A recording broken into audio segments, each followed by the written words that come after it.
You really need to stick to what you believe in eh. Yun. Oo. Kasi, again, pag pumalik sila dyan, di ko naman pwede sabi ko sa'yo eh. Opo. Sabi ko sa'yo nga, pangit. Kasi napaka-importante kasi may Yes. psychological aspect ang Yes. pagpapagawa.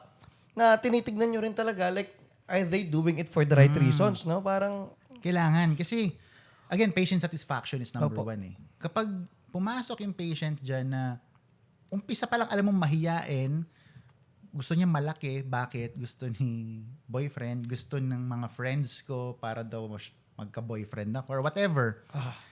Pagdabas ng result nun, malulungkot yun, mahihiya, madedepress, magre-reflect yun sa akin Sa'yo naman. rin. Meron akong sinasabi doon na baliw stage. Oo. This is the baliw stage. Kasi mababaliw ka talaga. Kasi yung itsura mo, pangit mo eh. After the surgery, after the rhinoplasty, after whatever ginawa sa face mo, you would see your ugliest self. Mamamaga. Mamamaga ka eh. So, the patients are nababaliw sila Nababaliw. na, ba't ganito? Ba't pumangit ako? Sinabi ko yan eh. Papangit ka talaga muna.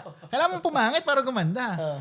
Ang daming illegal practitioners right now here in the Philippines. So, they are disguised as either nurse or fake na nurse or aesthetic aesthetic specialist. But they do label themselves as aesthetic medicine practitioners. But that's very misleading to the patients. Kasi once you say aesthetic medicine, the word medicine should entail that the practitioner is a doctor. Doktor. Kung meron kang aayusin sa mukha ko, ano? Kasi ako, sabi ko nga, insecurity ko, yung baba ko, tsaka yung pang ko eh. Anong mga... Ito pare, sagot ko sa'yo, ganda rin, nakakatawa rin. Si Lord nga, wala nagawa. Ako pa kaya.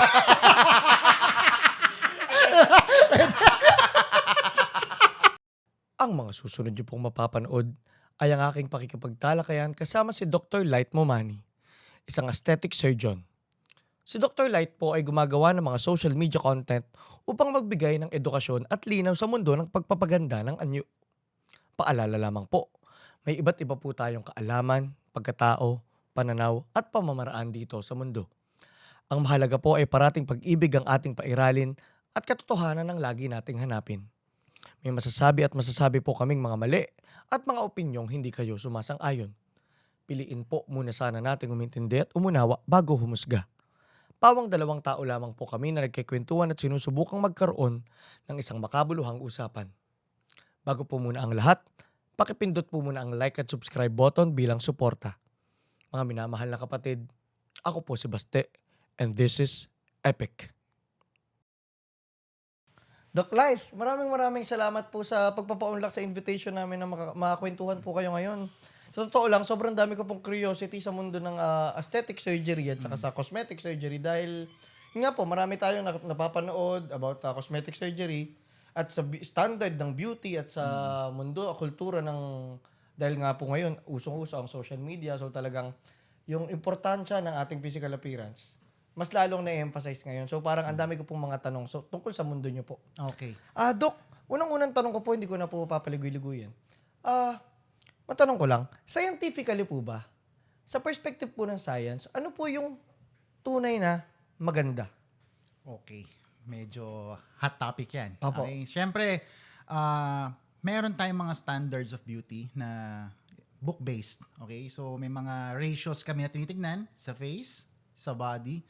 So, lahat naman yun pinag-aaralan namin. So, ito dapat ang standard of beauty natin. May mga rule of thirds, may mga ganyan tayong tinatawag. Dapat proportional yung forehead mo, sa nose, sa lips, sa chin, pati yung width niya dapat proportional din. But of course, beauty is subjective. Oh, yun nga po. So, pwedeng maganda sa'yo. Sa akin, medyo awkward. Medyo hindi ko type. Diba? So, for me, yung science ng beauty talaga, hindi siya talaga accurate na when it comes to the real world. So, it really boils down sa, syempre, sa akin it's not being too exaggerated. The beauty is not exaggerated. Ano siya, very harmonious. Yun yung pinakamagandang term sa kanya. Maliwalas yung face mo. Even as a guy, as a girl, mas maliwalas yung face mo. Everything works out. All sub-units work out. Maganda ka, gwapo ka. Okay? Hindi to kailangan, sukatan kita na ruler. Ito, 1/3. Okay na tayo. Pogi. Hindi ganon. Ganon siya. Ano po, cross time, matanong ko lang po, ilang taon na po kayo nagpa-practice ba ng Siguro sa aesthetic mismo, aesthetic Opo. industry siguro mga 10 years. Hindi, mga ano pala, sorry. In the aesthetic industry siguro mga 8 years. Sa cosmetic surgery siguro mga 5 to 6 years. Mm-mm. Ayun lang po, bago po muna yung next ko na tanong, ano po ba yung pinagkaiba ng cosmetic surgery at aesthetic surgery? Cosmetic surgery is the same. Opo. Okay, when what I'm saying is the aesthetic side, yung kunyari, nagfi-facial ka, nagli-lasers, opo. na mga non-surgical, basta wala kang hinihiwaan, Okay. na nagpapaganda ka, it's in the field of aesthetic medicine. Okay. So ganun siya. Aesthetic surgery or cosmetic surgery, this is the specific subunit that deals with operation na. Opo. Yung naghihiwa ka na talaga. The moment you cut, it's Surgery. already surgical. Ganun Ayun po, siya. yung itatanong ko sana is, yun nga po, sa panahon na nagpa-practice na po kayo ng field nyo, ano po, nagbago po ba yung mga beauty standards ng tao? At anong mga pagbabago po yun if we Ganda ng specify? tanong, Okay, sige. So, eto, isa-isahin natin. So, nag-boom ang aesthetic industry, specifically the cosmetic surgery industry during the pandemic. Oh. Dun talaga, as in, boom talaga siya. Most of the people think na everything died down, the beauty industry died down, but it's completely different. Kasi, ngayon, nung mag-pandemic, nauso na yung Zoom meetings, nauso na yung video calls. Opo. Now, everyone gets to be too conscious na. Oo, kasi pag video ko, lagi mo nakikita rin yung sarili mo habang may Kita mo. kausap ka eh. So, nung Oo, pandemic time, siguro mga a few months, siguro mga 4-6 months after the exact pandemic, kasi medyo lumuluwag na ng time na yon and accessible na yung internet and yung Zoom nga, yung mga Google Meet. Ano siya, ang consults ko would say, Doc, parang kasing sa video, malapad yung nose ko. Parang sa video, parang ang taba ko tignan. Gusto ko sana medyo slim. Ganon. So, our consults were like that. So, ano siya, dun siya nag-start talaga na maging okay. And then, I have patients na ang reason nila is, nag-end of the world na. Might as well mamatay ako Paganda na ako ng maganda. Well, sobrang makes sense. Yes, hindi ko naman magagamit pera ko sa bangko. Might as well, gamitin ko na sa sarili ko. So, I have also patients like that. So, this Opo. happened during the pandemic. And in the pandemic times, everyone was flaunting that. Doon nangyari yung part na lahat gusto nakikita na obvious na may pinagawa sila. Parang naging, alam mo yung braces time, nung time sa dental na Opo. everyone wants braces because it's a fashion statement. At the same time, it's para siyang lifestyle eh. Na if you have braces, you are may kaya. Opo. Medyo may nakakaangat ka sa buhay.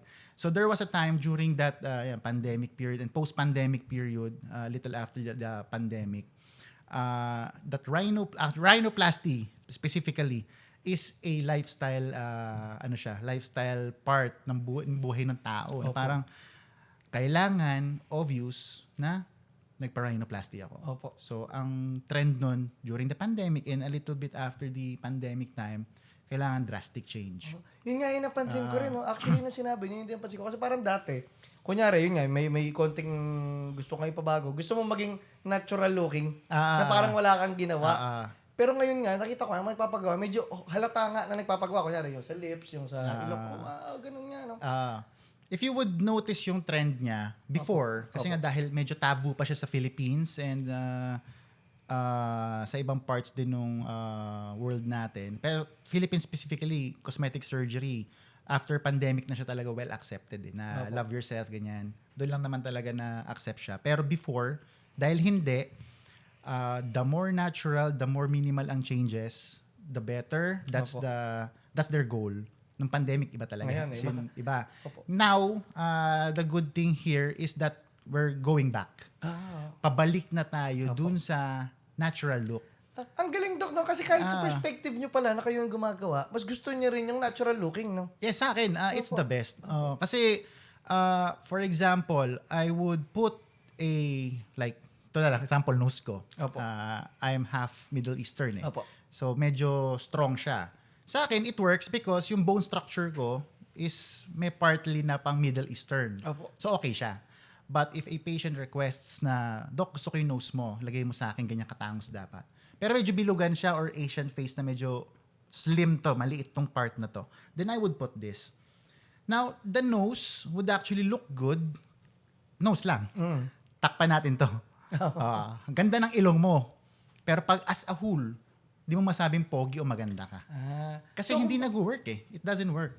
So kumbaga sa inyo, Doc, sa perspective nyo pala, dapat, kumbaga yung magiging synergy niya rin sa buong mukha, pinag-iisipan nyo rin talaga. Yes. Oo. Kaya nga, what I'm promoting or telling here dun sa practice ko, what I'm promoting is facial harmonization. Kasi it doesn't mean na pagandahin ko yung ilong mo or patangusin ko or ng mga colleagues ko is lalabas doon okay na lahat. Perfect na. Hindi kasi ganun. So sometimes, especially Asian faces, small talaga ang face ng Asian eh. So small ang nose, small ang chin, sometimes small din ang forehead. So if we augment the nose, pinatangus natin tong ilong, may iwan to, may iwan yung forehead, sometimes may iwan din to. Or pag medyo chubby ka, malaki to, pinatangus mo to, weird din yung shape. Oo. Masyadong strong to for this area. So, kailangan ihahabol mo siya. Opo. Oo.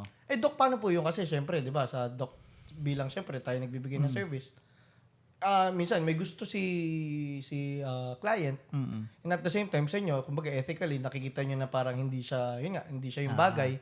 Paano nyo po ina-approach yun? No? Paano nyo sinasabi sa kanila na, paano nyo ina-handle yung ganong cases? So, magandang question yun. Kasi it happens a lot before. Okay? So, before kasi, I haven't established the natural looking way. Kasi nga, ayun yung battle cry ko before. The natural look, the facial harmony. But, again, I was coming from a time na nasa pandemic era na drastic ang trend. Pero ako, I was going for natural looking. So, it's a good thing nga lang kasi dahil bumabalik na tayo ngayon, then I was known for natural looking approach. Patients actually go to me na for that. Oh. Hindi na sila naghahanap ng, Dok, gusto ko sobrang tangos, Dok, gusto ko ganyan, gusto ko ganyan. Hindi na ganon. So, they really go to me because they want something that would suit their face and natural look. Scarless, bagay lang sa kanila. Hindi overly done. Yun na hinahabol nila ngayon. Now, before, may naliligaw na, Dok, gusto ko ganito. Papakita nila yung peg. I would explain na I cannot do that kasi ito yung magiging result mo. I can do that to your nose but do not expect na ganito. I can do that pero hindi bagay. Gina-explain ko siya. Now, if it works for them, yung i-explain ko na procedure, they push through and then they're happy naman. Opo. Yun yung important patient satisfaction eh. Now, if sabihin nila, Doc, whatever happens, I want this and this and this. Bahala na. Ganon. I would refer them to a friend of mine na yun talaga ang specialty. Na sobrang kasi ayoko talaga nung tulis na tulis eh. I really don't like that. Opo. So, sinasabi ko sa kanila. Nakakatuwa, Doc, no? Kasi parang, kumbaga, yung ethics nyo, parang, hindi. Kumbaga, kahit, syempre, kliyente na yun, technically, di ba? Parang yung, dahil sa konsensya nyo na alam nyo hindi magiging maganda, talagang hindi nyo, kumbaga hindi kayo nagsisell out sa parang paninindigan nyo. Sa ano ba talaga yung Yes. tamang gawin, no? Actually, di siya more on konsensya eh. Opo. Kasi I would, for example, a patient, pagpipilitan yung gusto niya. And he or she is expecting na gaganda siya dun sa gusto niya. Kahit explain ko na lahat. Actually, it's more of a headache na sa akin eh. Okay, gets. Kasi pag hindi nakuha yung expectation niya. Kasi he or she is expecting I would be guwapo or maganda. Kahit in-explain ko lahat yun, paglabas niya sa society, ang comment sa kanya is ganito. Mga sinabi ko.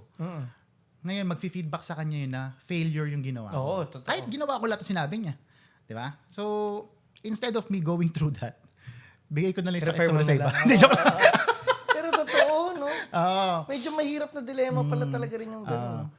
Yung mga patients ko naman that time na when I explain naman, siguro 80-90% naman of them would really push through pa rin naman sa akin. Siguro bangilan-ngilan lang naman yung nagpagawa pa rin sa iba na nireferan ko. So kung happy sila, I don't know. Hindi ko na alam yun. Pero ano siya, you really need to stick to what you believe in eh. Yun. Kasi again, pag pumalik sila dyan, hindi ko na pwede sabi ko sa'yo eh. Opo. Sabi ko sa'yo nga, pangit. Tsaka siyempre, Doc, yung reputation nyo rin, kailangan yung Yes. ingatan. At the same time Oo. na, yung reputation nyo is highly based kung ano yung pinaniniwalaan at ginagawa nyo Oo, talaga. tama, tama. Ayun po, Doc, matanong ko lang, ano po yung usual cases na gustong paayos po ng mga kliyente? Okay. So, yan, maganda rin question yan. So, syempre, ang number one talaga, especially here in the Philippines, is the nose. Opo. No one can deny that. Kasi, Hindi tayo masyadong nabiyayaan. nabiyayaan. Oo. Pero yun nga, again, as I've said, we're going back na to the natural approach. And I'm very happy na mga patients are really going to me na, Doc, gusto ko yung natural lang yung ginagawa niyo na facial harmonization. Okay? So, hindi na siya awkward tignan. So, Asian ka, yes, Asian ka pa rin. Bagay lang sa'yo. Hindi ka nagpupumilit maging Western, maging European, maging Middle Eastern. Hindi na siya ganun eh. So, okay. Rhinoplasty. Next would be the Breast augmentation. breast opo. augmentation. Now, breast augmentation for females. Apo. Breast augmentation plus breast lifting Apo. for females. Now, is for our trans sisters, Apo. sa mga trans, because they are, especially nung pandemic din actually, nag-start yan, na they are well accepted na in the society. If you would notice, everyone was accepting, welcoming with the trans community na everyone is all-inclusive, di ba? Makapansin mo, mga CR nga ngayon, inclusive na sa lahat, di ba? So when that came out, yung part na yun sa society natin, everyone nagta-transition na ngayon. So even males na syempre they want to be females, papagawa na ng breast. Kaya dumami talaga yung cases ng breast augmentation with regards to that. Then last is the liposuction and body makeovers for our post-mommies. Okay, get. So yung mga nanganak, napabayaan yung katawan because of career, because motherhood, ganyan. So yun yung top 3 sa Top akin. three talaga. Sa akin. Of course, we have a lot of procedures for females. Isa pang number, top 3 to sa females is the arm liposuctions. Opo. So for some reason, females tend to look at their arms a lot more. Talagang gusto nila manipis. Kahit di naman masyadong malaki, it really bothers them. Lalo na ngayon, nauuso. Kasi yung mga K-pop kasi ngayon, di ba? Pero medyo Yes. ganun yung standards nila. Oh. It's the trend eh.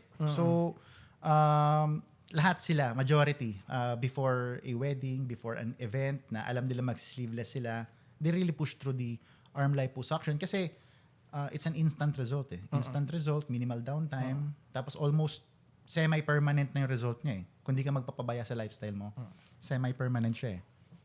Doc, matanong ko lang, kunyari, yung dun nga sa kunyari, sa breast augmentation. Yun naman, kasi di ba syempre, malaking bagay din na, ang alam ko, marami ring parang hindi naman health concerns, pero more like, kunyari, yung minsan nagugulat yung babae, sobrang bigat pala, or parang nadideform. Kunyari, Doc, nangyayari ba sa inyo yung nangyayari na parang, minsan gusto nila masyadong, kumbaga, larger size, pero parang sasabihin mo na parang hindi yan ata yung tamang gawin or parang Okay, sige, I get your question naman. So, dito, most of my patients really kasi we're doing naman educational videos na. Opo. So, when they see the videos, they watch almost everything and then they book for a consult. Normally, they have already decided kung ano yung goal nila ngayon. So, mostly, they want talaga yung fit lang sa body nila but with specific na, kumbaga flex ba? Opo. Kasi, what's the use of doing breast augmentation, of doing a surgery na technically hindi mo naman kailangan eh. Kasi, if you would push through a surgery na, for example, you have cancer, you have a disease na kailangan mo tanggalin through surgery, no choice ka eh. Oo. But this one, Ano naman choice siya? mo to eh. Choice mo yan. Choice mo to because gusto mo maging mas happy, mas confident, alam mo yan. So, mas maganda for me that you would see and feel and reap the benefits of what you're going to do. Kasi risk to There's a lot of risk doing surgery. Matanong ko lang po, ano-ano po ba? Madami. Infection, rejection nung implant natin. Okay? Pwede tayo magkaroon ng blood buildup sa loob. Yung tinatawag ng hematoma. Seroma is a fluid buildup sa loob after the surgery. All of which, complication siya, all of which kailangan nating i-treat afterwards. Opo. Okay? Tapos, pwede rin siya na pagtagal, pwedeng tumigas yung breast mo, mag-contract, di ba? So, another surgery yun. So, lahat yun, kailangan mong isipin at pagdesisyonan before going through the surgery. And syempre, yung inherent risk na all surgeries carries risk ng life and death eh. Opo, totoo. Lahat yun. So, even if nanganganak ka lang naman eh, pwede mangyari. Wag naman sa mga mommies. So.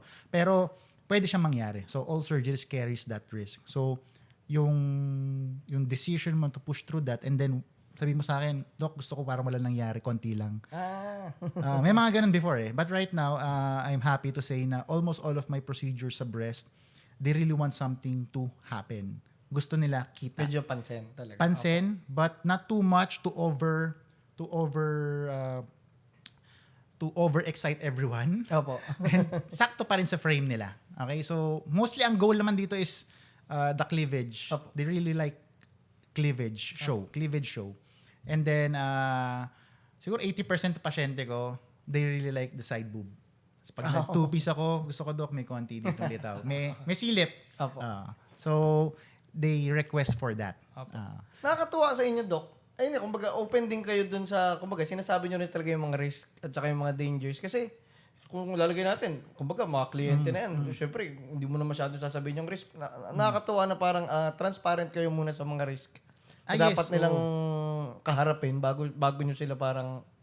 Yes, I say that sa consultation talaga. Kasi, again, I do a lot of educational videos na ngayon. Ayun nga po. So, ina-explain ko naman na doon. And, we are in the information age naman. Napakadali mag-search eh. Just search what are the risks of breast augmentation. Lalabas naman lahat doon. At least, the standard risks na makikita mo during surgery. And then, plus the consultation. So, ako I never downplay naman eh. Na, hindi mangyayari. Laging may chance. Although rare, may chance. Opo. So, you do not really go through the, di mangyayari. Walang ganun eh. There is a chance, but it's rare. And you really need to explain that. Kasi may pinapasok silang bagay na baka hindi sila well-informed or na-misinform sila ng social media or ng mga friends sila na nag-undergo rin ng procedure or did not undergo na nagmamarunong. Opo. So maraming ganun. Sabi ni friend. Adami Ayun yun. nga po. Kung matanong ko lang, di ba yun nga po kasi grabe na yung social media ngayon. Grabe na yung impact ng social media sa lahat ng consciousness ng tao. Paano niya po na-apektuhan yung kunyari, yun nga po, yung mundo ng aesthetic po? Sa social media, it's more on, siguro sa the way they portray themselves is one. Number two, sino ina-idolize nila. And number three, what are their hobbies? Malaking bagay din yung hobbies and yung work nila. So, social media, if they post a lot of travel pictures, they are almost at the beach all the time. Siyempre, gusto mo nakalabas yan. Kung work mo is medyo papunta ka sa mature roles na. Ay, okay. Diba? Meron mga ganon. May mga ano po kay Viva Max, did you're fine? Meron naman na. Pero yun, pag papunta ka na sa mature roles, of course, you really like that. Kasi,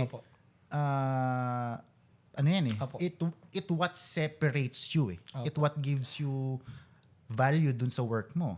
I have also patients that are in the, ano yung nagko-costume? Drag? Di drag. Cosplay. Cosplay. Cosplay. Okay. They cosplay and they look up to certain cosplayers na, well, they explained to me na, of course, when they flex it nga, parang ano siya eh, they flex this costume nila, mas maraming views, mas maraming, income potential, more bookings, alam mo, ganun. So, ano siya, it's really dependent on what you do. Some patients naman would like something na medyo mas flatter than usual pero gusto nila meron, runway models. Ayun, yung sa mga reduction naman, marami rin po kayong... Reduction is different naman. Meron din, pero not as many as augmentation. Kasi mas marami tayong dalaga, mas marami tayong trans patients than mommies na nag-experience nung biglang lumaki yung breast na nabibigatan na. Mas marami yung ano na yun, yung what do you call this? Population na yun. Okay, so mas marami rin yung dalaga na mas matapang than mommies na they have something to lose if something happens. Diba? But when it comes to budget, iba kausap yung mga mommies. Nga. Mas mabilis sila kausap kasi they have invested na eh. Kumbaga may, sila, may earnings na, Opo. may savings na sila. So, ang purpose usually ng mommies when doing the breast enhancement, reduction, or lift is, number one, is quality of life na. In contrast dun sa other population natin, which is paganda, pa-sexy, more on flaunting sa Instagram, social media, sila hindi. Priority nila is quality of life. Secondary na lang yung aesthetics, balik alindog. Opo. But secondary na lang yan. Priority is quality of life. Gumaan, mas mag-lift, mawala yung parang, pag nakabagsak yung breast mo, di ba, parang nagpapawis yung baba, mawala yung part na yon. So that's their priority na. So magkakaiba. But there are patients na go through that. Opo. At Dok, ito lang, matanong ko lang. Kasi syempre, ayun, lalaki ka na aesthetic doctor. So, ang alam ko kasi kahit scientifically, magkaiba ang beauty or gaze o yung beauty standard na tinitignan ng lalaki at beauty standard ng female gaze, yung para sa perspective nila. Paano yun? Kunyari, di ba, syempre may mga clients ka, in general naman na kahit anong papagawa. Yung sa tingin nila, as bilang babae, ganito yung bagay sa akin, ito yung gusto ko. Pero ikaw, bilang lalaki, alam mong hindi nga yun yung parang... Okay, Paano ba yun? Teka lang, lalaki question mo Ano ba to? As lalaking doctor versus babaeng doctor na tumitingin? Or as babaeng patient? Babaeng patient, tas lalaking doctor ka, na magkaiba technically ang beauty standards na tinitignan ng sa alright. perspective ng lalaki at sa perspective ng babae. Okay. So, actually, ano siya sa ngayon, Opo. they really rely na sa eyes ko Opo. They really rely na doon sa expertise ko. They would offer, syempre, Doc, ito yung parang peg ko. Ito yung parang goal ko. Syempre, the boss is the patient. Opo. For example, sa body na lang muna, sa breast, para mas madali siyang ma-explain. Opo. So, for example, pagpasok ng patient, I saw her na parang mahiyain, tahimik, introvert. Tapos papakita niya sa akin peg, medyo malaking breast na papansin na, alam mo yun, they want to overexcite the population, the social media. So, I explain. Kasi baka mamaya, nakikita niya sa iba na okay, pero with her personality, pagpasok, kausap ko siya, masyado siyang demure, masyadong then what's the purpose? Ba't yun yung goal niya? I interviewed that Ay, ang galing. Pati yung mga side na yun. Opo. Kasi kailangan mo malaman. Kasi bakit? Ano yung nag-influence yung maging ganito?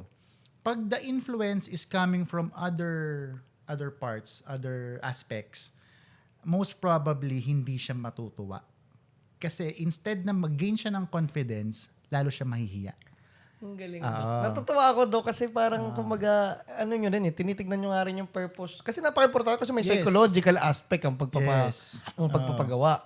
Na tinitignan nyo rin talaga, like, are they doing it for the right reasons, no? Parang... Kailangan. Kasi, again, patient satisfaction is number one Kapag pumasok yung patient dyan na umpisa pa lang alam mong mahiyain, gusto niya malaki, bakit? Gusto ni boyfriend, gusto ng mga friends ko para daw magka-boyfriend ako or whatever. Pagdabas ng result nun, malulungkot yun, mahihiya, madedepress, magre-reflect yun sa akin sa'yo naman. rin. Oo. So pag bumalik siya dito, iiyak. Alam mo yun, ayokong ma-experience yung mga ganun. And it can and it may happen. So I explain fully dun sa patient. And actually, patients really need explanation If you explain them ng maayos yung bakit, naiintindihan nila Opo. And they push through with what you want. And paglabas ng result, they're really happy. Matanong ko lang po, may cases po ba na kunyari, yun nga, parang syempre inalam nyo nga yung ano ba yung reason nila, ano yung purpose nila para gawin nyo, tapos in-explain nyo na hindi, na ganyan. Meron bang parang nag-back out na parang, okay, na-realize ko, parang hindi ko pala gusto. May mga ganong cases din. Nag-back out, hindi ginawa yung gusto ko? Hindi po, hindi na siya nagpagawa. Hindi na lang siya nagpagawa? Opo. Hindi. Wala akong patient na hindi nagpagawa. Oo. Pero most of my patients go through with my treatment plan. Kumbaga binago nila yung binabago nila. Kasi, ma'am, pagpasok nyo, ganito, ganyan. Tapos minsan, they want something very big or they want something, nasakto lang naman, pero they complain na, Doc, baka mamaya yung nire-recommend mo masakit sa likod. So, the posture actually plays a big role din. So, pagpasok, I observe lahat Paano siya maglakad, paano tumayo, paano umupo. if umpisa pa lang nakita ko na nakahukot, Opo. definitely if I put a breast implant dyan, Nabibigatan lalo. pwede magka-lower back pain yan. Kasi hukot sila from the beginning. Opo. Pero pag nakatayo sila dyan, naka-straight body, pagpasok straight body, naglalakad, bumati sa akin, naka-chin up, full of confidence, and they want something this big, I know it will work. Okay. Kaya ng personality nila yon. Sa experience nyo rin, Doc, nakikita nyo na yung uubratin din. Oo. Parang ganun, Pagpasok pa lang nila, parang tinitingnan ko na sila eh. Kaya nga may small chit-chat talaga. You need small chit-chat with the patients. Kasi you would see why they're doing it, Opo. para saan, ano yung importante sa kanila. From there, siya ako nagre-recommend. Opo. Hindi yung basta nagsukat lang ako, eto ma'am, bahala na. Hindi pwedeng ganun. Ayun po, Doc, matanong ko lang. Siyempre, ano po yung parang internal problems ng mga mga clients nyo po? At paano yun nasusolusyonan ng procedures po? At ano yung nakita yung transformation sa kanila post? Okay, iba-iba eh. For the nose, it's for the face na lang. For the face, again, because of the advent of social media, everyone really wants to look good sa social media. Opo. Na madaling gawin yun. We have AI, we have editing filters. It's easy to do naman yung mga yun. But the problem is, for example, you're a host. We book you because medyo good looking ka sa social media, magaling ka magsalita. Pagdating mo doon, they receive bad comments na scam. Scam pala. So, syempre, they want to improve. Yung mismo pag personal nakita mo sila, they want this. So, they gain a lot of confidence from Right. that. Yung boost in confidence kasi reflects din dun sa nagiging career trajectory nila eh.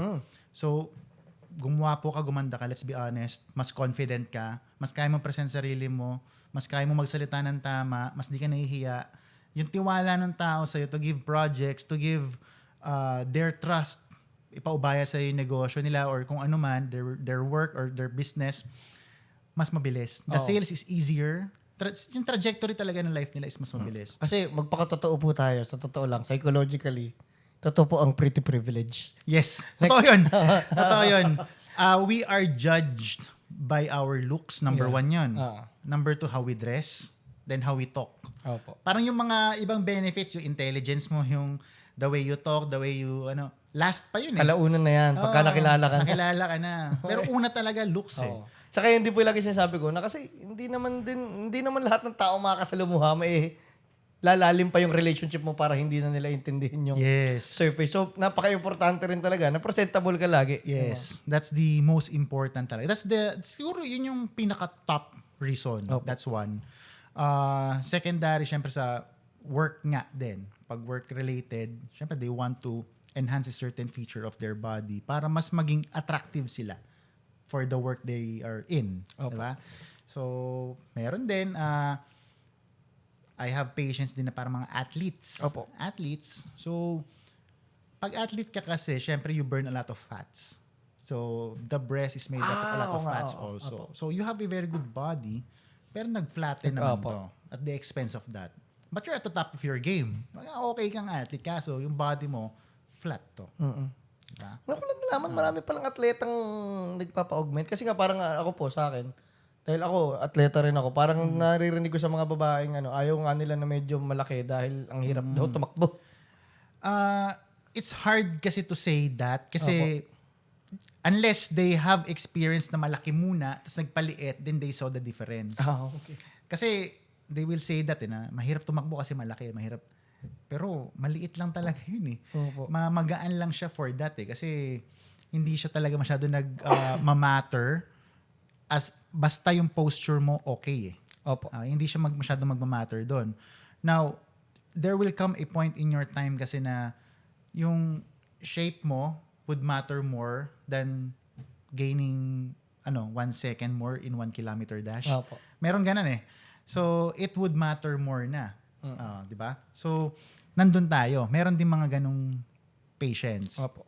So, they are transitioning na from being a full-time athlete to eto naman. Ayun nga, kasi nga ang atleta, may face lang sa buhay nila yan. Hindi naman lahat ng atleta. Minsan 30s, 35 ka, retire ka na. Pero at the same time, yun nga, yung body composition mo talaga. Totoo, may katawang atleta eh.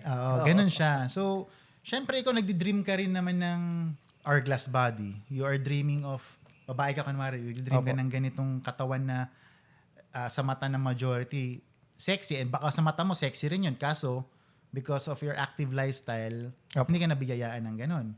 So, we can do that. Yung gandang yung kalanaan Ah. yung side na yun. At Dok, ito lang, matanong ko, sa sa ratio ng lalaki at babaeng mga clients nyo po, paano po sila? Gano'n? Mas madami ang babae. Babae talaga. Babae, mas madami. Number one, more vain. Opo. Number two, more body parts that they want to enhance. Okay, so lalaki, medyo mas in denial ang lalaki. Okay, so probably nose, a little bit of chin, jaw contouring, kasi yun yung priority.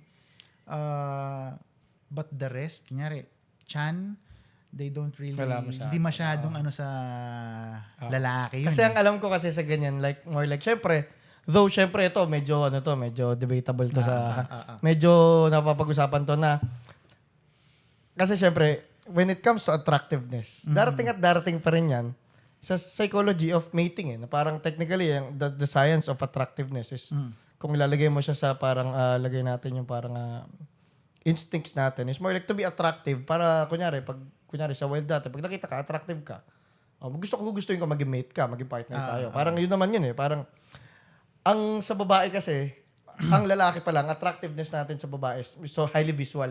Yes. So, minsan, yung society rin, ang ina-expect lagi sa babae is yung visual nila.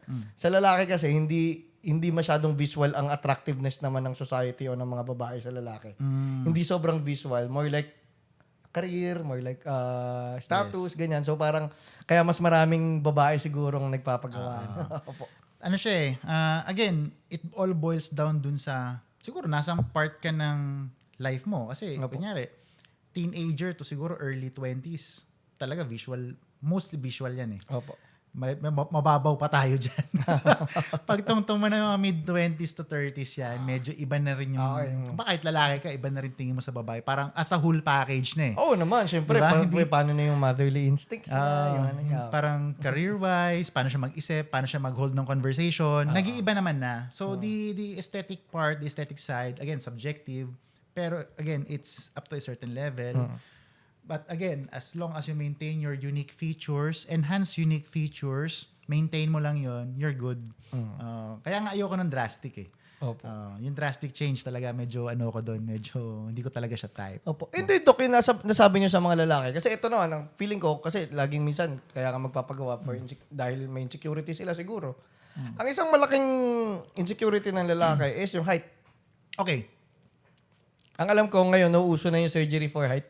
Yeah, meron namang ganon. But that's for our ortho brothers naman. So ortho pala yun. So, ortho and probably there's another branch na. Kasi madaming branches ng medicine ngayon. Even ako nga nalilito na. Baka may orthoplastics na. Opo. I don't know. Pero it's part of the ortho surgeons. Practice na nila yon. The bone is highly capable of parang regenerating Kapag nabalian ka, bakalang ka, you have the option of removing it in the future. Kasi nagre-regenerate ang bone.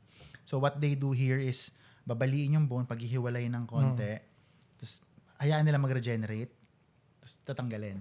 But matagal yun. Kasi parang 1 cm lang yun So imagine, Tsaka grabing pagbabago. medyo mahirap siya. And for me, I don't, ako, sa akin mo tatanungin na, if you see yourself going through that field, no, probably I would get my ortho brothers, mga colleagues ko na ortho na to join the practice na lang if ever.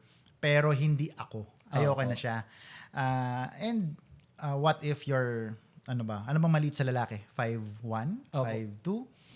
So you would gain additional 2 feet, 1 feet. Parang, hindi siya worth it for me. Madaming risk yun pagbabalian ka ng buto, nasadya, maraming risk. 'Di ba? Fat embolism pa lang ang mangyayari sa ito. So, ako hindi na siya masyadong importante. Again, hindi naman titinan height mo umpisa 'di ba? Pagdating sa facial features, syempre given na yung ilong yung pinapagawa ng sa lalaki, ano naman yung ibang parang kadalasan? Chin. Chin, oo nga. Ako wala Chin.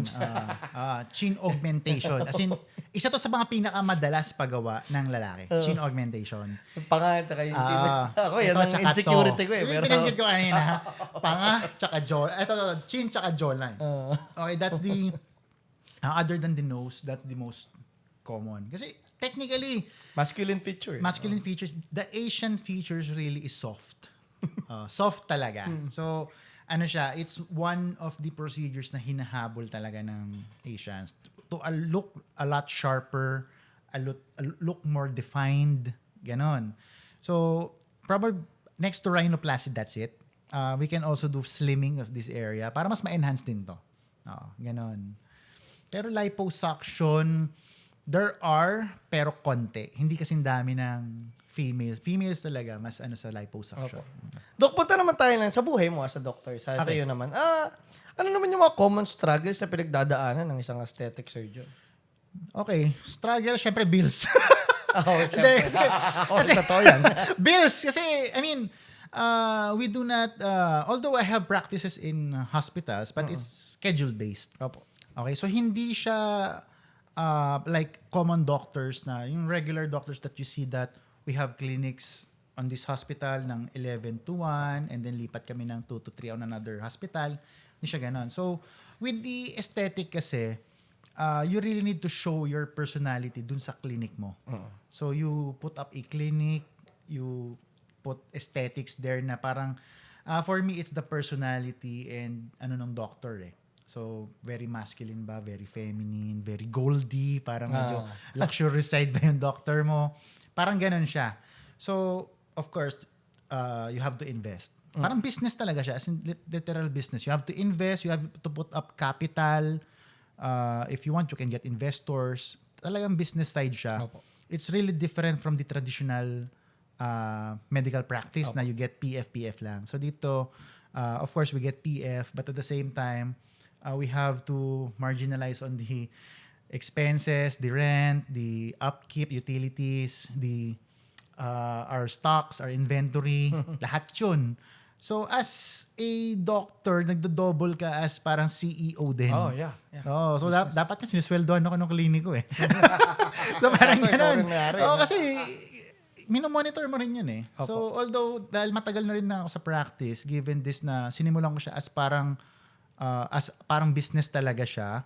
So, medyo I get the hang of it na, I get delegate na rin so certain staff ko na pagkakatiwalaan. So, may mga ganun na rin siya. So, it's more on the business side na. Aesthetic doctors, mostly, and cosmetic surgeons now, deal with the business side more than the aesthetic side. Okay? So, ano siya? It's a little bit na struggle ng isang businessman and as a doctor.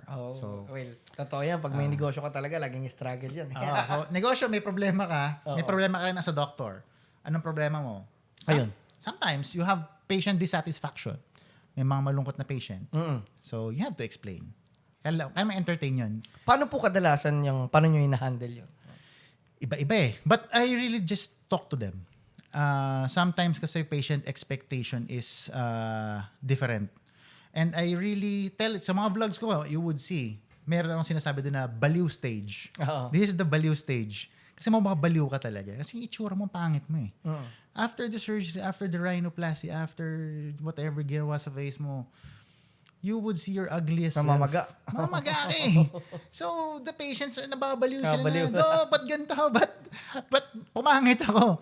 Sinabi ko yan eh, papangit ka talaga muna. Kailangan mong pumangit para gumanda.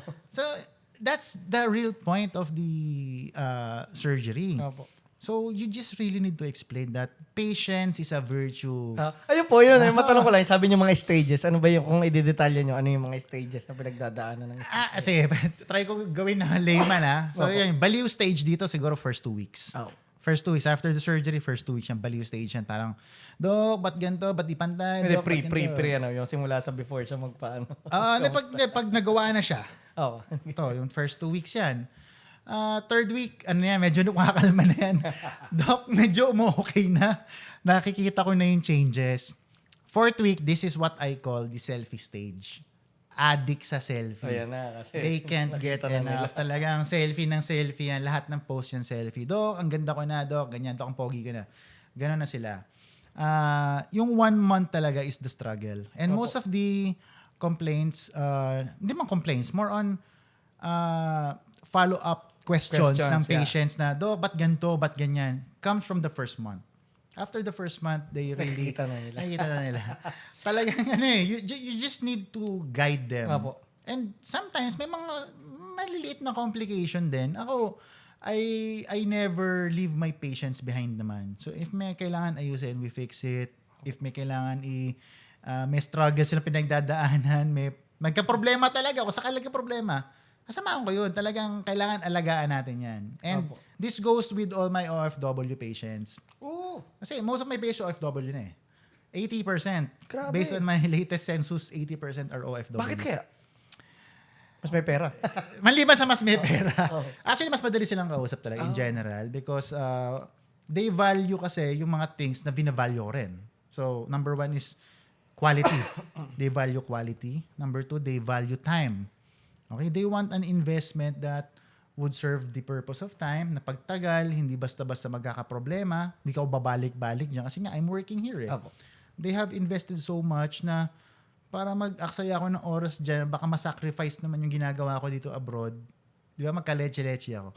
So, what I value most sa akin, they also value. Most of my OFW patients. Yung alignment talaga ng values, Yes. napaka-importante. Tapos, OFW patients also tend to help each other out. For some reason, they refer... So referrals. Referral. Madami referrals. I have a lot of patients in Japan, Australia, Canada, UK. Opo. Yeah, madami yung patient based through referral systems din. So sometimes they want to go to a certain doctor or certain country for these procedures. Tignan mo tong doctor ko.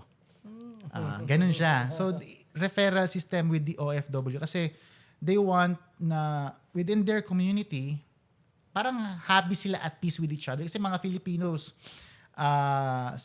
sa ibang bansa nagtutulungan naman yan Hindi naman yan naghihilahan sa Tsaka, babae. Dok, ang ibig sabihin nun, ang galing nyo kasi di ka naman i-refer kung sablay yung ginawa mo. Di naman. Konti lang.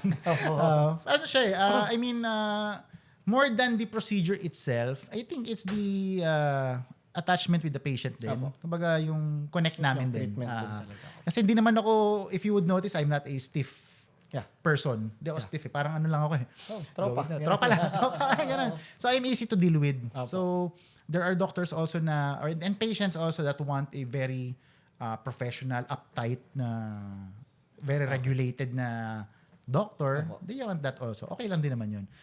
That's also good. Pero iba-iba nga kasi. Matanong ko lang po kasi 'di ba, ayan, yung kumbaga social media, grabe na nga. At the same time, tayong Pilipino, talagang nilulook up natin yung mga ibang bansa. Ano po yung mga parang kadalasang peg?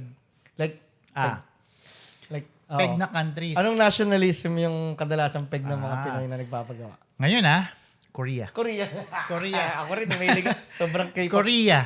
Sobrang K-pop Korea. fan ko In fairness naman kasi, alam mo, but the Koreans actually, what they do with their noses, hindi kasi alam ng mga kapwa natin Pilipino unless I tell them na gawa na yan. Akala nila kasi natural yun with the person, the artist.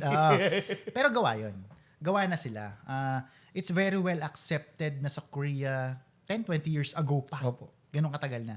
So it's actually, cosmetic surgery is given as a gift Yun. dun sa 16 years nung babae actually. So, ano siya, well accepted talaga siya even before. And it's a blessing for them that they have very nice skin. Ano yun? Hindi yun gawa ng rejub. Ano yun? Genetic. Genetic yun. Tsaka sa country nila, maganda yung weather. Climate, And the diet plays a big role. Ang ganda yung diet nila dun If you see them, they eat a lot of kimchi. Veggies. Most of their foods, parang wala nga lasa Except the mga samgyup nila dun, syempre. Actually, dun nga kasi ang alam ko kahit sa Korea, kahit yung mga mahilig sa meat, medyo sa mga nakakaangat lang sa buhay yung nakakapagkarne lagi. So, mas madalas talaga sila dun, like vegetarian food talaga. Yes, and plain. Sa atin kasi, we are used to salty and sweet And medyo detrimental kasi sa health natin, totoo lang. Pero masarap. Sila doon, nasanay sila sa mga plain tasting food. And it's okay for the body kasi. Hindi na overwhelm yung organs natin. For the skin, their weather also plays a very big role. So, kaya Porcelain skin, yung nose nila hindi naman sobrang tangos, hindi sobrang, alam mo yun, well-defined and all. Pero ang ganda tignan, it's because hindi nila ginawa na sobrang tangos. Yun nga. Tumama lang sa mukha. Actually, yun nga po yung napapansin ko sa Korean beauty standards. Very natural at ano pa rin yung vibe nila. Natural. Kaya ang ganda. I mean, hindi mo sabing sobrang tangos ng ilong nila, pero ang ganda nila, ang pogi nila. Parang ganun siya. Diba? Balanse. Balanse kasi. Balanse sila gumawa doon. Opo. Korea ranks number 1 for me. Opo, pangalawa. Pangalawa, actually, parang ngayon kasi nag-shift na nga eh. Parang they want a unique nose na. Wala na sila masyad. Before, pandemic time was, ano yan? Yung Piolo. Piolo Pascual. Piolo madalas eh. Ilong ni Piolo. Tapos, mga Western artists. Yun. Pero syempre, again, meron bang isang celebrity na parang madalas pinapapeg sa'yo? Like, gusto ko maging kamukha si ano. Sa lalaki, Piolo talaga. Kasi for how many times I've heard the name of crush na nanay. Piolo. Di ko pinapansin before si Piolo, pero kakatingin-tingin ko sa kanya. Pogi nga. Sa totoo lang po, ang dami ko mga kaibigan nagtrabaho sa ABS-CBN. Pag nakikita raw nila si Piolo, Adonis talaga to. Pinakapoging tao. Ganun nga. I mean, that's the, Piolo talaga. Parang sa male is Piolo. Sa babae. Females, I think, before Lisa Soberano, and then, recently, it changed to Catherine Bernardo. Ngayon, medyo wala na masyadong pegs na pinapakita sa akin kasi nga, more on the unique side na sila. But those are the top talaga. Pero kayo, Doc, ano mas gusto nyo? Yung may binibigay na peg o mas gusto nyong... Sa akin, mas napapadali kasi yung buhay ko with the peg. Kasi I get to say agad na hindi bagay sa'yo yan. Okay. Parang, yung pangarap mo, huwag mo nang pangarap kasi hindi nga bagay sa'yo yan. Hindi mo magiging kamukha.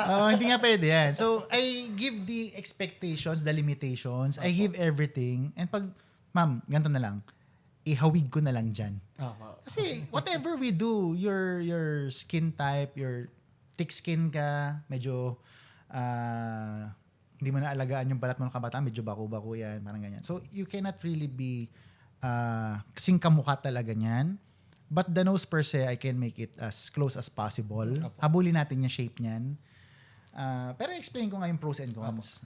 Always. Matanong ko lang, Doc, yung sa aesthetic side, labas po sa surgery, you do like, yun nga po, sa mga skin, sa ano, like, ano pa rin yun, parang kumbaga tinatakal niyo pa rin po yun, o hindi na masyado. So, that's a very good question also. So, before, I do. Kasi, hindi naman ako talaga sumikat sa cosmetic surgery before eh. So, in order for me to survive my business, of course, I trained with the aesthetic medicine side. I know how to treat them. Okay. So, I do those procedures. I have invested in lasers, in skin treatment regimens. I have those. But as time goes by, I get to know yung gusto ko talaga. Yung gusto mo talaga. Yung hilig ko. And then, doon ako nag-focus. Parang isa-isa ko nang binibitawan siya na I need to focus na my energy on these procedures kasi ito yung nagbibigay ng happiness din sa akin and fulfillment eh. I cannot force myself na just to get every patient, to get every revenue for the clinic. So I marginalized, I focused on rhinoplasty, the breast, the arms, and the body makeover. The skin, if I have patients na if I have patients that are concern nila is skin, acne, they have concerns for acne scars, they have concerns on skin diseases, I refer them. I have a lot of friends na dermatologists. I have a lot of friends na nasa aesthetic medicine focusing on the pathologic, ibig sabihin yung mga skin disease. I have a lot of friends there. So nire-refer ko na lang. Punta kayo dito, magaling to. Punta kayo dito, magaling to. Ganun na siya. So recently nga may pumunta pa dito, gusto magpa-treat ng mga acne. Magkakapatid sila. So sabi ko, wag na sa akin kasi na misinterpret nila yung facial harmonization. Akala nila facial harmonization papakinis. Sabi ko, hindi po ganun. So I referred them to my derma friends. Okay, so sila yung expert dun eh. So I might as well I give it to them. Kunyari po yung mga non-surgical procedures. Like yung mga non-surgical na yung nose lift. Alright. So, magandang question yan. Kasi, Sumabog din yan nung pandemic. Opo. Okay? So, right now, because we're seeing the adverse effects na ng mga non-surgical treatments with the nose, ako personally, I do not do those anymore. Hindi na ako gumagawa ng what we call the threads or the hyco threads sa nose. I do not do anymore the fillers sa nose. So, it's either surgery or none. Ganun na sa akin. Hindi ko naman kinukondem. Okay pa rin naman to Kasi begin. diba ano yun, parang nawawala yun. Parang for a period of time lang yun, di ba? Kung magaling yung gumawa, kung talagang doctor, kasi ngayon, ang dami ng illegal practitioners. So, ito maganda nga rin pag-usapan. Sige, opo. Ang daming illegal practitioners right now here in the Philippines. So, they are disguised as either nurse or fake na nurse or aesthetic aesthetic specialist. But they do label themselves as aesthetic medicine practitioners. But that's very misleading to the patients. Kasi once you say aesthetic medicine, the word medicine should entail that the practitioner is a doctor. Dapat. But kasi nga hindi naman regulated ni DOH or hindi naman patented ni DOH or ni PRC ang word ni medicine siguro, hindi nila nare-regulate yun. And the trainings of course are not regulated. Ang dami nagpapakonduct ng trainings right now that are not licensed by the DOH and the PRC. So ang dami ngayon nagiging practitioners nitong mga to na hindi naman talaga doktor. Tapos lalo pa ginagawa nung ganun, syempre kumbaga magmumura sila. Mura talaga. Naapektuhan yung industry. Yes. So mura, mapapamura ka sa result. Yun nga.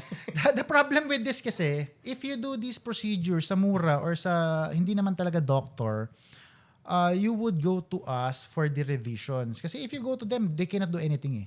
They do not do the anatomy. They cannot do the surgery. They cannot do the troubleshooting . So you would go to the doctors.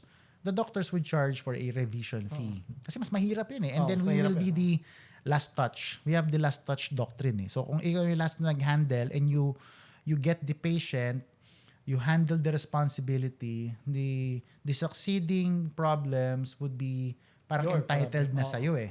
So you would get that. So parang unfair naman na pinili mo to kasi mas mura, pupunta ka sa amin, gusto mo pa rin mura, tapos lahat ng sisi sa amin kasi may lisensya kami. Unfair. So lagi ko sinasabi rin sa mga vlogs namin is you really need to do your research. Good and bad reviews, etc. Ang dali namang humanap ng PRC license . Totoo. And the price difference with the hyco threads ng non-doctor sa doctor is very small. 5,000-10,000 pesos. For the amount of time that the doctor spent in school and the board exam. Grabe naman yan. And you have a backup. We are trained, doctors are trained with ethics. Talaga yung ethical principles ng doctors matindi. Yun po ang pinaka-importante. Kaya kahit sa pagkikwentuhan natin, kitang-kita ko yun. Wild yung ethical principles ng doctors, especially sa FEU. FEU doctors. Talagang we are guided with these principles na you cannot leave the patient behind, you cannot threaten them, you cannot... Pinalaki kaming ganun. So talagang alalay namin sila with the non-surgicals, with the non-doctors of course. Pwede nakatapos ka ng college or hindi, but you are not guided within those principles . Kumbaga, para more like negosyo lang. Pero pera lang. Kaya I have patients here crying, doing the revision, na naloko sila, na botch sila, and nung nag-complain sila, they are threatened by the clinic that you signed a waiver of consent, that do this, you accepted the ganyan. Totoo to this is true story. Sila pa daw idedemanda pag nagreklamo sila. Grabe talaga. Ang sasama. Yung po magandang mensahe talaga sa mga kung magpapagawa na lang din kayo kasi napaka-importante naman. Kung baga hindi nyo na mapapalitan yan, hindi naman ganun kadali baguhin yan. Yes. Talaga sa professional na po kayo pumunta talaga. Yes, that's correct. Para siguro sa viewers natin, anything that would entail injection or cutting of the skin is under sa doctors na. Kapag gumawa nun is a nurse, it's under illegal practice of medicine. IV drips, IV insertions, mga gluta. If nurse yung gagawa, it should be guided by a doctor. There should be a doctor behind. If wala, it's illegal practice of medicine as well. So kunyari sabihin, nurse po namin yung gagawa. Nasaan yung doctor? Wala po kami yung doctor. Nurse po. Hindi rin pwede yon. It should be ordered by the doctor. You should have been checked by the By the doctor. doctor. Kailangan maklear ka muna niya. Tapos may order siya, you can inject glutathione, blah, blah, blah, blah, blah, blah. Ganon. So, hindi siya pwedeng basta na lang punta ka dito, 1.5 gluta promo, tapos expecting good results, ethical concepts with the clinic, ganyan. So, hindi pwede yun. Opo. Eto, Doc, matanong ko lang. Kunyari, sa mga taong nagko-contemplate kung magpapagawa ba sila o hindi, o yung mga gusto magpagawa, ano yung mga parang steps na dapat nilang i-take para sa'yo para pag pumunta sila sa'yo, ready na sila? Sige. Maganda yung tanong mo. Now, gawin ko na lang general. Wag lang sa akin. Para yung mga colleagues ko naman is makinabang din. Kumbaga, it should be for the benefit of the patient. Okay? So, the steps that you would actually, I already did a video with this. But the steps you would do is do your research, number one. Kasi, napakadali mag-research. Kung nare-research nyo yung latest iPhone, latest mga gadgets, mas madali sa amin. Do your research. Not just on one platform, but multiple platforms. Ask for this. We have support groups as well sa mga aesthetic, mga cosmetic surgery. You can ask there. The best would be look for actual patients. Actual patients that really did experience the procedure, the surgery, the way you handle the patient. Paano experience nila sa clinic mo overall. Okay? The results. If may good and bad reviews, very important ang bad reviews. Kasi good reviews can be, pwedeng dayain eh. Medyo mahirap dayain yung bad reviews. Oo. Maghahanap ka ng tao na maninira sa'yo. Parang medyo mahirap yun. So, good and bad reviews is very important. Hindi pwedeng 1,000 good reviews tong doctor na to or tong clinic na to. Hindi pwede because I can buy that. Pwede mabili yun. Diba? So, lahat yun you need to push. The before and afters is very important. Doc, patingin naman nung nagawa nyo na. Very important yun. Telltale sign na yung doctor or the clinic doesn't do these procedures. Okay? Anong sasabihin nila? VIP yung patient ko. Mga VIP, hindi pwedeng pakita. Bullshit. Wala naman yung mukha eh. Di ba? Oh, bullshit yun. Oh, ano pa? Kasi yung mga procedures namin is well kept. Private lang siya. Opo. Hindi pwedeng pakita. The same goes with you. Pag nagginawa ka namin, we'll take pictures pero private lang din siya. We will make sure hindi makikita ng iba. Bullshit din yun. Opo. Wala silang mapakita 3, 4, 5 cases na almost similar sa'yo. Wala na yun. Kabahan ka na. Kabahan ka na. Kasi baka ikaw una. Di ba? Baka una ka. Pagpa-practicean ka pa. Di ba? Another is the promos. Okay, so promos, Christmas promo, Valentine promo, buy one, take one. Basta mga ganyan. We have special deals, etc. So again, this is, especially for the surgical side, this is surgery, we entail a lot of risks. May risk dito both for the patient and the doctor. So if yung quality is there, the quality comes from lowering the quantity of patients seen. So the lower the patients that you see, okay, para mahabol mo yung bills mo, you need to up the prices then. Yeah. Diba? So, parang, you cannot get it from quantity. So, kung lower yung price mo, you get it from quantity. Ano yung expense nun? Dahil ang dami mong ginagawa. Yung time.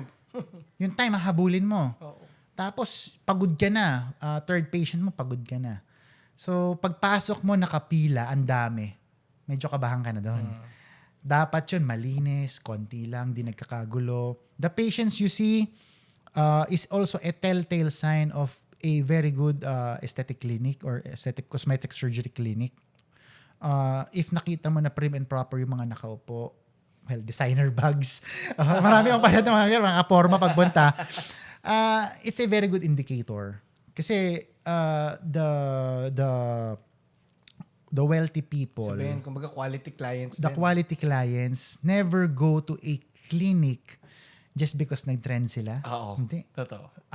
Mga pasyente ko na mga high level, either referral, they saw me and they really research for how many months Opo. before they book. and they really need to see me first. Kailangan mag-usap kami. Totoo. Ganon siya. Hindi Kasi mga VIP, mga ano rin yan, mga matatalinong tao yan. Kaya hindi sila Matatalino, papasok di sa mo- bagay na hindi sila... Mga pasyente ko, pag nakita nila maraming tao sa loob, di na papasok yan. Alis na yan. Ganon. So, it same goes for me. So, ako, ganon din kasi ako eh. Pag nakita ko isang restaurant madaming pila, gutom na ako eh, dito na lang ako. Nakita ko, kaya pala walang pila, ang mahal. Pag tikim, ang sarap. Di ba? Ibig sabihin, may value dun sa ginawa nila. Unlike dito na lagay lang ng lagay, tubong lugaw. Di ba? So, it's the same with us. The value is based on the quality. Okay? So, pwede gumagawa ng dalawa, pero if you value the quality more than the price, di ba? You would push through that. So, ako nagtitipid ka, medyo hindi tayo magkakaintindihan kasi ako, ang priority ko every time is the quality. Eh. Ano makukuha ko dyan? How fast? Ano yung warranty, yung return ko dyan? Ganon dapat eh. So, I'm very happy lang na yung mga clients ko ngayon, mga patients ko are also like that. So, we are in the same wavelength na. Pag naligaw sa akin, Dok, wala ka bang promo? Wala na. Hindi na tayo magkakaintindihan kasi umpisa pa lang presyo na pag-uusapan natin. Parang, Tsaka kasi lalo na yung mukha mo, kumbaga. yes. Oo. And araw-araw makikita ng tao yan, ba't may lulobol? Di ba? Yes, Kahit sa tattoo nga, hindi ka magpapatattoo sa mumurahin. Isa pa yun. Tattoo is also permanent yun eh. Oo. Kaya wala akong tattoo eh. It's a commitment eh. Oo. Tapos papagawa mo mukha mo, gusto mo tipirin, di ba? Yes. Oh. So, yun siya. Sa akin, for advice for the future patients, do the research. If you can, get the actual patients that did the procedure. Ask for before and after photos. And if you can, yung matagal na. Yung kumbaga, meron ba kayo ng 2 years na, Dok? 3 years na? Kasi baka mamaya maganda sa umpisa, pero komplikado pala yung result ng mga sumunod, di ba? So, also ask for that. That helps in the research part. And if may magva-vouch, yun pinaka-important. If may magva-vouch, kunyari, I also have patients na hindi pa nagpagawa sa akin but they follow me. Okay. Na if they will go through this procedure, they would do it sa akin. So may mga friends sila na magkukwento, nag-iisip ako magpagawa ng nose. Tingnan mo tong doktor ko. Nagpagawa ka na ba? Hindi. Pero nakikita ko siya magaling. Check mo lang. So I have patients like that. Pumunta sa akin, pero yung nag-refer, hindi ko pasyente. Just a follower na nag-admire nung gawa ko. Ganun siya. Galing. Ito po, Doc, last few questions na rin. Doc, ito po, papunta naman sa mga nag-a-aspire maging aesthetic surgeon. Okay. Ano naman mga may papayo mo sa kanila? Okay, marami kasing branches ng aesthetic surgery. So, pero let's go with sa akin na lang, yung current na program. So, I'm a proud graduate of the Philippine Academy of Aesthetic Surgery, PAAS TMG, Training Management Group.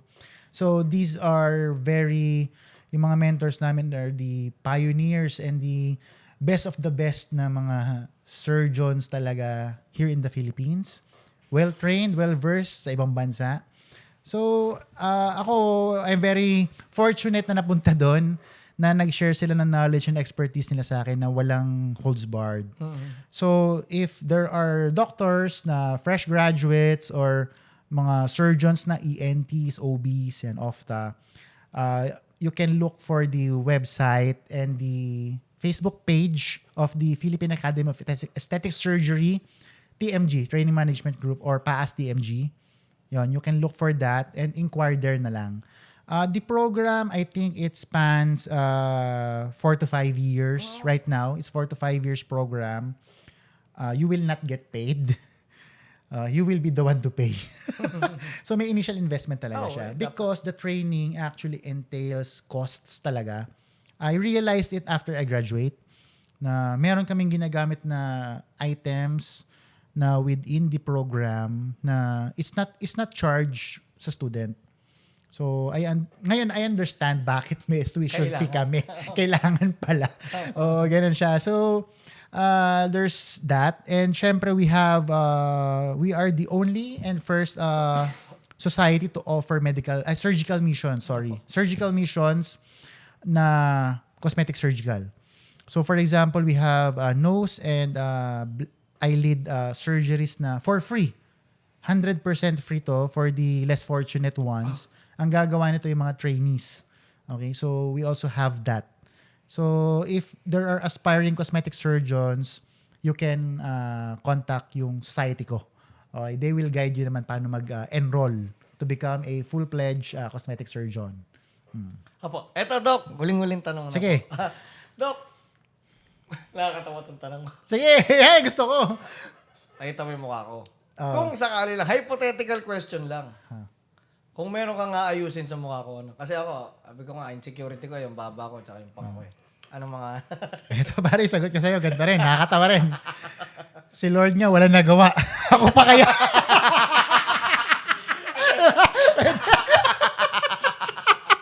Okay na. Tatanggapin ko na lang yung binigay ni Lord. Hindi, meron naman, may pag-asa pa. Konting dasal lang. Dasal na lang at saka pangiti-ngiti at Basta- pagkanta na lang. Alam mo, again, it's the unique features given to you. Kung may enhancements, kaya. Kaya naman. Kung seryoso ka na pag-usapan natin. Kaya pa naman. Hindi, kung seryoso lang na kunyari, lang ikaw. Kung ako Oo. syempre nose. Nose number 1. Number 2, chin nga. Yung sinabi mo kanina. Liposuction of this area and this one. Lagay tayo implant dito. Oh, yun. Kasi actually napansin ko sa kanya, matangkad. Okay yung katawan. Rockstar vibes eh. Pero soft yung face. So we want to make it more stronger and masculine. Actually, yun ang lagi ko natatanggap. Like, sobrang masculine ang dating ko. Yung mukha ko, ang soft ng features. Soft, yes. So, very soft yung face nyo eh. So alam na, kunyari makasalubong kita, alam ko mabait ka. Ganon siya. Pero yung forma mo, yung Di mo hair, parang ganon. Parang, di ko alam eh. Kasi parang mabait naman siya. Pero parang akong gigripuhan nito. Parang ganon eh. So, ano siya, yun yung pwede improve. It's more on being more masculine. Oo. Kung pwede, kung magta-transition ka, pwede rin. Ano tayo, Dok? Alam natin. Tuwid-tuwid na Ang daan. kailangan natin mga babae. Yan. Ayun nga, sana gusto ko itanong, Dok. Baka may maganda kang kliyente dyan. Gusto mo ipakilala sa akin. De, joke lang. Madami. Madami tayo niyan. Madami. Ayun. Ayun. Doc, ito po pala. Last na. Ano po ulit yung pangalan ng ano at saan po nila kayo makikita at saan po nila kayo mahanap? Okay, sige. So, I have 2 clinics. So, we have this one, the Light MD Aesthetics. We are located in Tripoli Building in Antipolo City. I also have one in Valeria Doctors in Pasig, Sierra-Mundo. So, the Valeria Doctors is actually a combined aesthetic and dental clinic. So, nandun na sila, dalawa. Meron ng aesthetic, meron ng surgical, meron na ring dental practice doon. So, specializing in oral hygiene and periodontics. So, yung mga advanced oral hygiene seen in Europe and the US are also in our clinic in Pasig. Nandun na siya. Apo. Social media niyo po? Ayun, ito. Pakita natin dito. Lalabas pa yan dito. Yeah, Light MD Aesthetics. You can also follow me on my professional page. Here din, lalabas nila. Dito yan. And Valeria Doctors din ito. Yan. Ayun. So, yun na ba? Wala naman tayong... Doc, maraming salamat. Baka may iba pa dyan. Nag-enjoy na ako eh. Baka yung camera natin, baka maubos eh. Ilang minutes na maabot? 1 hour na. Ayun, sige. Doc, Maraming salamat. Salamat ang ganda ng kwentuhan natin. Thank you so much. I think we have a part 2 coming in. Part 2 sa clinic, part 3 sa resort Sa resort. business naman. Ayun po, sa resort business at saka investment, sa pagbili ng Yes. mga real estate, tatanungin ko kayo dyan, Doc, kasi si Doc po, investor din siya. Para doon naman yung ibang usapan naman. Ibang segment. Sige. Kwentuhan po tayo ulit. Yes, so happy to be here and hope na Marami pong mapupulot yung mga makikita. Yeah, sige. Thank you so much. Maraming sir. salamat Thank po. you. Thank you so much.